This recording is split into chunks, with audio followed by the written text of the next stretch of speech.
Hi, everyone. Happy Monday, and welcome to the Northern Kentucky Spotlight Podcast powered by C-Crew, Google and Amazon advertising experts. I'm your host, Sarah Brookbank. Today on the podcast, we are joined by Nancy Eigel-Miller of 1 in 5. She discusses the importance of discussing mental health in the workplace and shares how you can get connected to their resources. And on our Talent Strategy Spotlight, Remi Walz of Life Learning Center discusses their Foundations for a Better Life program. Thank you to our podcast sponsors, C-Crew Consulting, Google and Amazon advertising experts, and Schneller Knockelman. We're wrapping up the end of March with a great slate of business council meetings. First up on Thursday, March 20th, the Florence Business Council will host a State of the City update. On Tuesday, March 25th, the Newport Business Council will be hosting the Pillars of AI. And on Thursday, March 27th, the Fort Thomas Business Council will also be hosting a State of the City update. You can learn more about our great slate of speakers and register at nkychamber.com/events. Now let's go hear from our sponsors, meet our members of the week, and we'll be back with this week's guests. Ranking on Google Search and Maps is easy to understand, but hard to do. It requires constant effort and attention, uploading new photos, responding to Google reviews, writing weekly posts, and checking suggested updates. Google listing optimization takes experience and time. And there are no shortcuts. C-Crew gives your Google My Business account the steady, consistent attention it needs to be effective, optimizing, updating, and expanding critical content every single week. From local retail stores to large regional networks, C-Crew generates content, establishes benchmarks, and creates dramatic, measurable increases in engagement. So what can C-Crew do for your business? More calls, more clicks, more clients.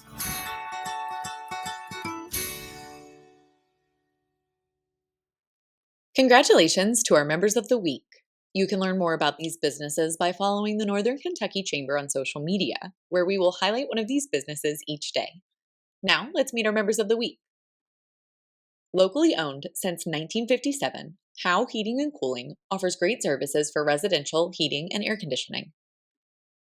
UPS Store number 6644 at 187 Pavilion Parkway in Newport is where shipping meets convenience with a friendly smile. Golf Exchange, founded in 2006, offers a golfer-driven retail experience focused on expert advice and custom fitting. Umaya Hospitality operates Days Inn by Wyndham in Florence and provides lodging for travelers, workers, and offers group bookings for events like sports, weddings, and more. Hinky Industrial, based in Florence, specializes in the relocation and reinstallation of manufacturing equipment. Hi, everyone. Today I am joined by Nancy Eigel-Miller of 1 in 5. Nancy, welcome back to the podcast. Thank you. Glad to be here. Yes, it is great to have you on. 1 in 5 does such important work talking about mental health and helping people who might be struggling a little bit. So jump right in. Tell us a little bit about your organization for people who haven't been introduced yet. So we are a local nonprofit, and we really work in the prevention space when it comes to mental health. We work in schools, community, and corporate, and we're doing the same kind of training in all 3 areas. It looks a little bit different in the different areas, but we do a lot of signs and symptoms, resources, how to have a conversation. We do a lot about what is mental health, what to look for, what are the resources. And then we do a lot of work also more upstream about how do you build resiliency, what are protective factors, how do you take care of your brain. Yeah, and that's all so important. And as we talk about mental health more and more, it's great that we have 1 in 5 locally doing this work. Tell us a little bit about the story behind your name for people that don't know about that statistic. So historically, I will say before the pandemic, 1 in 5 people struggle with a mental illness. Since the pandemic, for students, it's really right now about 1 in 3, and for adults, it's 1 in 4. Yeah, and that's pretty startling. So the importance of talking about mental health, we have this conversation at the chamber a lot. We touch on it a lot of our events. Tell me, in your perspective and from the organization's perspective, why is it so important to talk about mental health? So from a corporate standpoint, looking at, especially since the pandemic, a lot more people are open to having a conversation. In the issue is that someone will come into their manager and they will say, I'm having a mental health crisis. And the manager will say, I don't know what to do with you. I don't know how to have a conversation with you. I don't know how to help you. And so that's really what we're trying to do, is to educate at the corporate level how to have those conversations. What are the resources? What can you do as an organization to make the environment more mentally healthy for your employees? And then really just to educate about what are your EAPs and how does that fit into someone? And if they are in a mental health crisis, how are you handling it? Because I think, especially with the younger generation, they are pushing hard to say, I want to have this conversation. I want you to support me in this space. And the managers or the people that are maybe a little bit older than them are not equipped to have that conversation right now. Yeah, I know, as someone who has had a bit of a mental health issue in the workplace before, they were like, oh, here's a phone number that you can call. And they just sent me on my way. And I was like, this isn't as effective as something that like I needed. I didn't feel like I had the support that I needed. So those conversations are really important. And you mentioned that you guys are working on education in that aspect. So tell us a little bit about the programs that you guys have that you can work with HR and other people within an organization to kind of educate them and get them up to speed about the resources that they have or can provide. So there are a couple of different trainings that we do. One is called QPR, and it stands for Question, Persuade, and Refer. And we really think that anybody that is managing anyone should have that knowledge. So it's about an hour and a half training, and it's really teaching you about how to question somebody, how to persuade them that they need help, and then how to get them to help. So you think about, it's like CPR, but it's for your brain. Right. You're not the emergency person that's going to solve the problem, but you're going to get them to where they need to be. We also do Mental Health 101, which is really an education about what is mental illness, what does that look like, and different, like from a severity standpoint, what kind of symptoms are you looking at?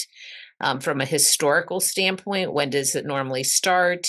What does it look like when it starts versus when it progresses, that kind of thing. And then we also, in the workplace, we also do a manager series, which is really people that are at the management level, looking at their environment, looking at the resources that are available. How do they support someone? How do they have a conversation at work? If somebody's in a mental health crisis, how do they handle it? What does that look like? Yeah, those are all really valuable. So for people who want to learn more about those sessions, how can they get more information? How can they sign up?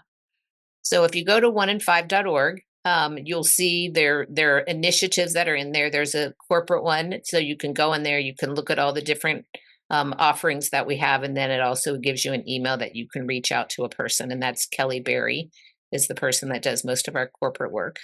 Yeah, and one of the things that I do want to ask too, obviously you all are going to be a great resource for all of our member businesses who are looking to kind of beef up how they talk about mental health in the workplace. When you're thinking about other resources that businesses should invest in or should be thinking about, what are some things that you think should be on the top of that list?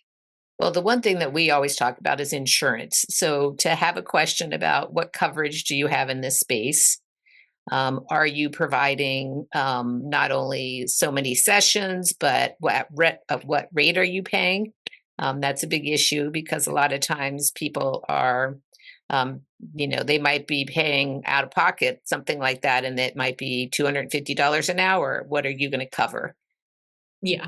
And then the other thing that I think is extremely important is that you're educating your workforce on an ongoing basis, that you're doing lunch and learns, you're providing things that are going to help people be healthy. So we talk a lot about protective factors. So what are the things that you can do in the workplace that are going to help people feel safe, psychologically safe, that they're going to feel physically safe, they're going to feel like they have somebody that's their ally. So if they're in a mental health crisis, they have a person they can go to, they feel safe having that conversation, and then it's not going to impact their job. Yeah, I think those are all really important aspects of that. One of the other things that you mentioned at the beginning of the interview was building resiliency. What does that mean and how does that impact a workplace? So we talk about protective factors, and normally, they're SAMHSA, which is the National Mental Health and Addiction Services Organization, has 8 domains of wellness. So that's things like you're looking at relationships. Do you have family friends? Do you have work friends? What are you doing from a physical standpoint? What are you doing from a mental health standpoint? Do you have mentors? From a spiritual standpoint, what are you doing? And so those things don't all resonate with people, but you need to figure out, you need to talk about what they are, what's going to keep you safe, what's going to keep you healthier. And then you start to have a conversation about, Sarah might be physical, like she wants to go for a run to feel safe, to feel more, that if she has anxiety, that's going to help her in that space. Somebody else might say, I want to meditate. So that's more in that spiritual space. Or somebody else can say, I need to go to my therapist. So what are those things that each person, what is going to support them in that journey? And for everybody to be aware of what that is. And so as you build those things into your life, that's what we talk to people a lot. So look at what resonates with you and have a plan. So if you're feeling anxious, you're feeling stressed, have a plan of what you're going to do, and that will build resiliency. Yeah. And that's definitely, so that's outside of the workplace. That's an internal thing that everyone can do to kind of better their mental health, help you prepare in case something bad happens. We know in this crazy changing world, especially what the pandemic showed us, is that we can all be impacted by a mental health crisis or a mental illness and things like that. Are there other things that you think, other than building that resiliency internally, that people need to be on the lookout in their own personal lives? Well, I think the thing is that we talk about is, it's having a conversation, not being afraid to have a conversation, to ask hard questions to somebody. Like, I've seen that you're sleeping in class, for example, with a student.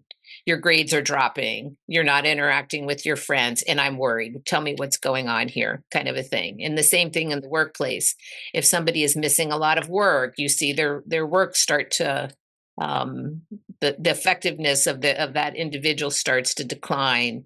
You start to see, maybe they're from a physical standpoint, they don't, they're not showering, they're not changing their clothes on a daily basis.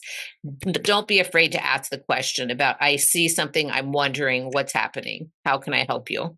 Yeah. The one thing that I will say, which I think is a very, from a workforce standpoint, we know that absenteeism and in mental health is impacting the bottom line in billions of dollars. About $2.5 billion is lost because of this every year. But the one thing that's really scary is that Gen Z, 81% of them have already quit their job because of a mental health issue. That's pretty impactful for people that are employing that younger generation. Exactly. So you have to think about the expectations are much higher about what should be at a workplace, and that is our future. So what are we doing about it? Yeah, it definitely bridges that generational gap, the very differences. And I think everyone has seen that in the workforce. Like, the very differences what our generations expect out of their own workplace and how they deal with their own mental health. But I know that you guys have a lot of those training opportunities and resources for our members. And Nancy, it's been so great to have you on. Before I let you go, is there anything else that you think our member businesses need to know about 1M5? The thing that I would say is that, we're here to educate and to listen and to support in any way that we can. So, I really encourage people to make this a priority. The younger generation is going to force you to make it a priority. So it's better if you do it independently without being forced to do it. So I just really encourage you to educate yourself and to really try to reduce that stigma around the conversation. Yeah. Well, Nancy, thank you so much for coming on and sharing more about 1M5. And we hope our members check you guys out if they are looking for more resources. All right. Thank you. Hi, and welcome to the At Work Podcast. We're here talking to Remi Walz. Remi, you're with Life Learning Center, is that correct? It is correct. So tell me a little bit about your role there and about the population you serve. So my name is Remi Walz. My role is Strategic Communications and Planning Officer at the Life Learning Center. Okay, that's a big title. It is a big title. It's honestly too much. But so I work on anything that is communications or fundraising related. Okay. And the population that we serve. So we like to say that our population is stuck in a cycle of poverty, unemployment, and hopelessness. And hopelessness can look very different on different people. So that could mean that you have a criminal history. It could mean you have a background in substance use disorder. It could mean that it's been 10 years since you've been into the workforce and you're ready to get back out there. it really looks very different, and it depends on the person. But what we do at Life Learning Centers, we help those people envision and choose a better path for themselves in life. And then through our program, we help them achieve it. So you're life-changing. Life-changing. That's what we like to say. Yeah, Yes. I really enjoy that. And you're located where? We're in Covington, Kentucky. You're right in the heart of the urban core. Is that Yes. correct? Yes, we are. Yeah. And so give me an idea. I understand that you try to help people through this process re-enter the workforce. Mm-hmm. What's the steps involved in that? So we like to, well, our program is called Foundations for a Better Life. Okay. And you can think about it in 3 areas, but they're very, very interconnected. Okay. So you have the life skills training across 5 domains of life: physical, emotional, financial, spiritual, and relational. I always like to make sure that I'm counting 5 so I don't miss anything. You have the career readiness, programming, and placement based on interest and aptitude. Okay. And then we have our care resources, and we work with over 120 community and residential partners to provide everything from food, clothing, transportation. We do housing stipends, hygiene, truly anything that anyone might need to get back on their feet and into the workforce. So do you have new people come in every day? And how do you get people into the program? Is it a step system, or do they all go in at a semester-based? How does that work? We run 4 cohorts are running at one time, and a cohort is essentially a class. Okay, got it. And we stagger them. So a new one starts every 2 weeks, but we take walk-ins whenever. And we have a nice onboarding orientation curriculum that if you, let's say, come in and a new cohort doesn't start for another 2 weeks, we like to make sure that those people are comfortable, that they are getting the attention and the resources that they need before they officially start our classwork. So I assume you have both educators and maybe counselors and coaches on your team, making it a more well-rounded program, correct? And we have, our team is our secret sauce, really. Okay. So they have a combination of lived experience, facing a variety of similar backgrounds and challenges that our candidates have gone through. Okay. So they're relatable, they're believable, and you know, it gives people something to, it helps with hope. It allows them to see that change is and can be possible.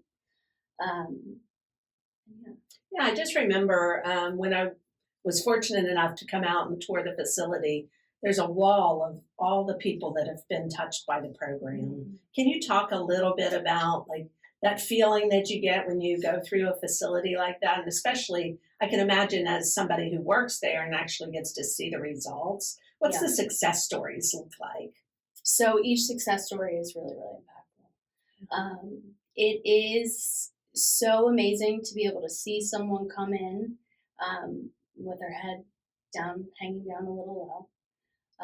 And slowly this progression, you know, as they meet people in their cohort, as they're working with their facilitators, you know, they start to walk a little taller. They start to hold their head up a little bit higher. And then, you know, at the end, we do this thing called mock interviews, which I'm sure, you know what mock interviews are, but we go up into our clothing closet, they, you know, pick out an outfit, and, you know, that is the day, and that's the moment where really the rubber meets the road, where you really see people kind of come into their own a little bit. Sure. So those success stories, they never get old. And it's a variety of ages and just a packed house of different people, correct? Yes. So 18 plus. We do not work with children, although there is a big impact on the family unit. Of course there is. About, you know, some of the transformational work that we do, but you have to be 18 or older. But really that average age that we work with is 35. Okay. And help me understand, I know you just released an annual report, and your rates of recidivism and some of the other, give me some of those stats. I love that. So let's see. In 2024, last year, we put $8.5 million back into the economy. And that's with 282 graduates. Mm. We had a recidivism rate of 4.45% against the national average determined by the Manhattan Institute of 83%. That's impressive. It is, yes. That is, our recidivism rate is something that we're very proud of. Sure. We also saw, 93% increase of candidates and members upon graduation saying that they have seen a remarkable difference in healthy behaviors. So things like eating right, working out, staying on top of those routine appointments. Mm-hmm. All of those behaviors that we try to infuse throughout the curriculum, they've seen a remarkable impact on that. What more can I tell you? Those are great. I've got one more. Okay. One more, go ahead. So we do this test, it's called Terrace Metrics. Okay. Have you heard of Terrace Metrics? Mm-hmm. So that allows us to get a read on our candidate behavioral health indicators. Mm-hmm. So we do it before the program, we do it after our 12-week program, and then we do it a year after they've left our program. And what we saw last year was an increase in things like hope, resiliency, leadership skills, and a significant decrease in things like anxiety, depression, ostracism, concern for substance use. So we're very excited about the impact of our program on the mental well-being and overall quality of life that it's having. So it's not just helping and definitely life-changing for an individual, but you're impacting families, you're impacting our economy and our community as a whole. So great work.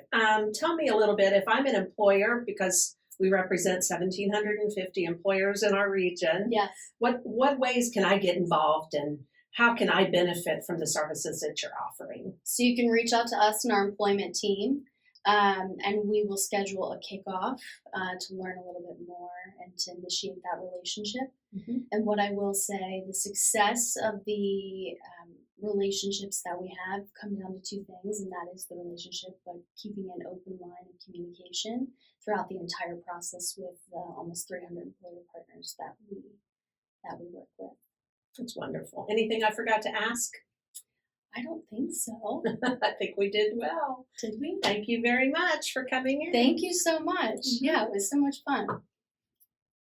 Chris Knockelman with Schneller Knockelman Plumbing, Heating, and Air. It's spring now, but before you know it, our ACs are working overtime. Dave, it's going to be warm soon. Right now is a good time to get the AC serviced, right? You can get your AC tuned up for only $59. So get your $59 tune-up at SKPHA.com. SKPHA. So if your plumbing and mechanical systems give you trouble, just remember our name, Schneller Knockelman. Welcome back, everyone. I hope you enjoyed learning a little bit more about 1 in 5 and Life Learning Center on today's episode of the podcast. Don't forget to register for our Business Council meetings coming up in Florence, Newport, and Fort Thomas if you are located in one of those cities. You can learn more about our speakers and how to get registered at nkychamber.com/events. Thank you once again to our podcast sponsors, C Crew, Google and Amazon advertising experts, and Schneller Knockelman. Finally, if you're a member who would like to be featured on the podcast, or if you're someone who is interested in joining the Northern Kentucky Chamber of Commerce, please reach out to Lynn Ablin. And if you're a member who would like to share your workforce strategies and resources on our Talent Strategy Spotlight, please reach out to Nancy Spivey. You can find their contact information on the screen in front of you if you are a viewer, and our listeners can find that, as always, at nkychamber.com at our staff directory. Thanks again for tuning in. I'll talk to you guys next week.